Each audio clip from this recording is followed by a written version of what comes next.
Good day everyone, and for today I will be discussing what is a modern fantasy. Modern fantasy is a genre of literature that is closely related to traditional literature. The biggest difference is the fact that the books that fall into this genre are not originally told orally. So when we say traditional kasi, it told orally, kinukwento ng mga ninuno natin by generation. And in modern fantasy, it's hindi ganon, hindi kinukwento. And when we say traditional, it has no unknown author. And when we say modern fantasy, it has an known author. A fantasy is a story that cannot be happen in the real world, and for this reason, this genre has been called the literature of fanciful impossible, or from the word not real, so this is fall into fiction story. Modern fantasy, also known as contemporary fantasy, is a subgenre of fantasy set in the present day, or more accurately, the time period of the maker. So, napapanahon, for example, napapanahon sa time ng gumagawa ng kwento. That is, there are 4 elements of stories in this genre. First is the talking animals. For example of these are the pig, or the animal character can talk. Second one is imaginary world. They create another world, two or more, so that they have the wide imagination for children. And third is fanciful characters. And the fourth one is a magical being. When we say magical being, these are the fairies, fairy godmother, like example, and a dwarf, like that. Yung mga magical being kasi is yung hindi natin nakikita may powers. For example, in fairies, diba, they have the powers to fly, and they have their own world,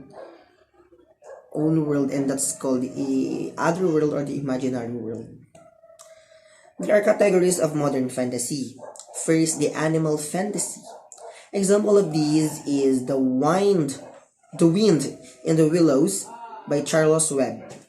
Second is toys and objects imbued with life. Example of this is Pinocchio.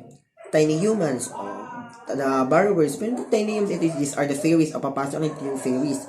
Yung mga maliliit na character, like that.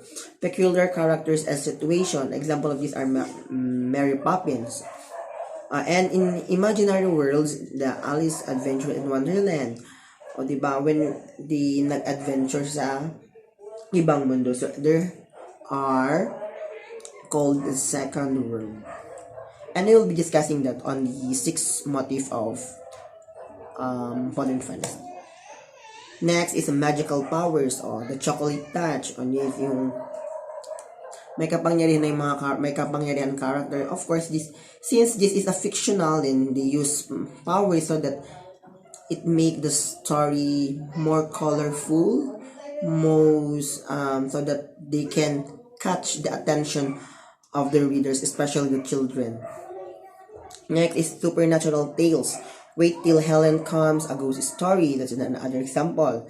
Time warp fantasies. Example of these are King of Shadows, The Gate of Days. Next is high fantasy. The Lion, The Witch and the Wardrobe, Harry Potter and the Deathly Hallows. Novelized traditional tales like Beauty is. Okay,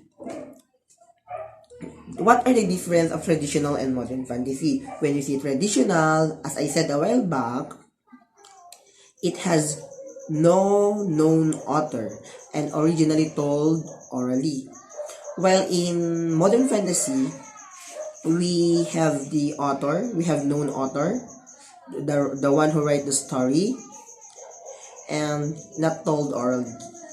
Since we're living in a modern, we don't more on using talking orally. They can just write it and post it in internet, so that the children or the readers can easily read the story without any person involved helping them to read the story for them.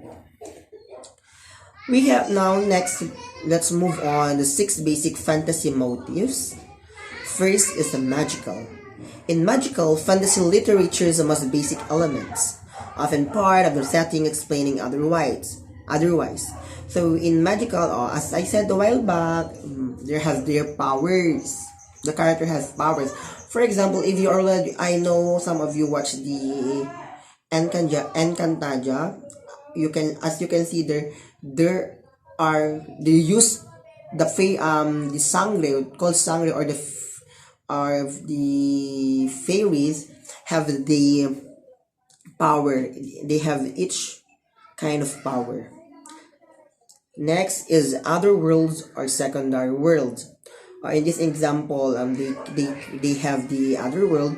They have other world, for example, the Encantada, as I said.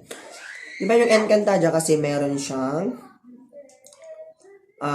Encantadia is the other world. Ang tawag sa pangalawang mundo. Ang nakatira kasi dito, fairies, the sangre, the queen, and the king.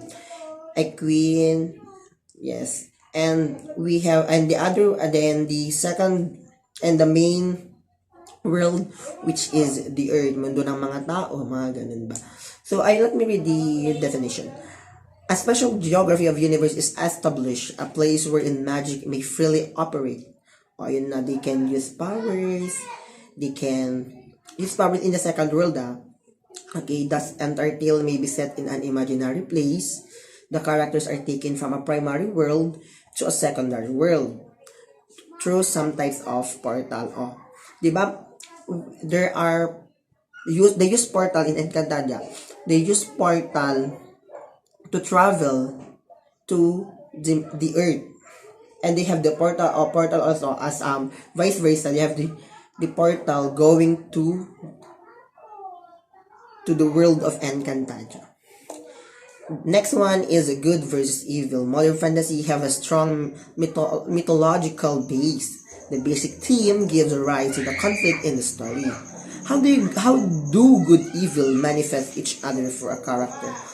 As my teacher said, kasi noon, hindi mabubuo, hindi magiging maganda ang kalalabasan ng isang story kung walang magiging masama at mabuti. Kasi sila ang nag-create ng conflict na nagpapaganda sa story. Kasi isipin nyo guys, paano magiging maganda yung daloy ng kwento kung walang conflict, kung puro masaya lang, edi very boring, very hindi siya nakaka-engganyo basahin. Okay, next is the heroism. Every hero has a quiz or circular journey, an age-old pattern. There are 6 elements of every hero quiz. The call to adventure, yun na. Crossing the threshold, safety and familiarity, surviving the trials of the new and dangerous environment. Diba yun? Gumagawa sila ng, kumbaga yung heroism, yung the word heroism, nagiging hero sila in saving, assistance from protective figure, and returning to home. Second to the last is special character types. Characters who came from either our legendary past or author's vivid imagination. O yun, pumapasok yung vivid imagination, ay yung wide imagination ng author. Really typically humans. O, diba? Yun yun, fairies, giants, dwarfs, elves, wizards, and etc. Next is the fantastic object. Character employ magical props to accomplish heroic or evil deeds. Magical clocks, slippers, mirror, wands, broom, and many more. If you already watched the Harry Potter, the fantastic object they use is their wand. Diba? Doon nanggagaling yung kanilang powers. So, yun yung naka-highlight doon sa fantastic object. And in Encantadia naman is yung Brillante nila. Every time they use this, the Brillante has each power. Ang kwento kasi noon, buo siya noon, then kinat siya, tapos nahati-hati siya sa, I think 5, the power of the earth, water, wind, fire, and yung diwa. And thank you for listening, guys. That's the end of my discussion for today. I hope you learned something. Bye!